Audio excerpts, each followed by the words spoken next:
Hello and welcome to the Shubh Report, your weekly roundup of the top global and US stories that matter to all of us. On September 22nd, tensions spiked in Europe after Russian fighter jets entered Estonian airspace, prompting a sharp warning from the UK that NATO would confront such violations directly.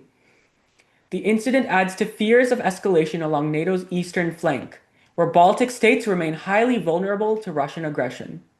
For ordinary people, these confrontations raise the risk of a broader conflict that could draw in the West.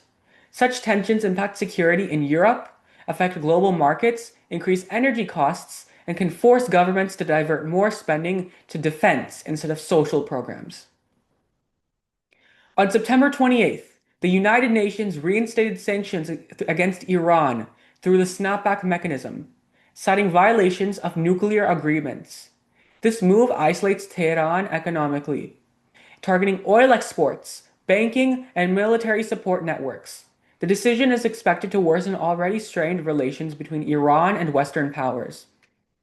Sanctions on Iran can ripple into the global economy. For everyday people, this often means higher fuel prices, more expensive transport and goods, and heightened instability in a region critical to global energy supply. It also increases risks of conflict in the Middle East, which affects trade and security worldwide. Between September 23rd and 24th, a wave of apocalyptic predictions spread rapidly on TikTok and other platforms, claiming the quote-unquote rapture was imminent. While completely unfounded, the posts gained millions of views and stirred fear among some communities. Experts highlighted how social media continues to amplify sensational and misleading content. Even though the prophecy was false, it highlights the real-world impact of online misinformation. For common people, this shows the importance of critical thinking and reliable information sources. Viral falsehoods can cause panic, financial scams, and emotional distress, especially when algorithms reward fear-driven content. Now moving on to the top three current events happening in America.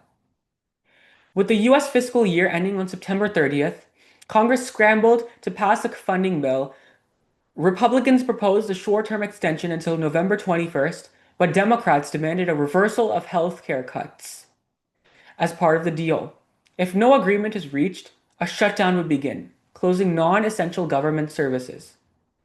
A government shutdown directly affects millions of people, from federal employees missing paychecks to families facing delays in benefits, passports, and small business loans. For ordinary citizens, it creates uncertainty, disrupts daily life, and can ripple through the economy. New data from S&P Global showed that the US businesses activity grew in September, but at a slower pace than in August. Both manufacturing and services sectors reported weaker demand and rising input costs, partly due to tariffs and higher interest rates. Economists see this as a sign of cooling momentum in the US economy. Slower growth affects everyone. For workers, it may mean fewer job openings or slower wage increases.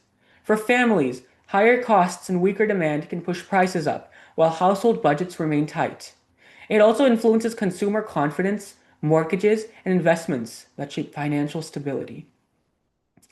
Ahead of the UN General Assembly, US authorities uncovered an illicit electronics network in New York, seizing over 300 SIM servers and 100,000 SIM cards.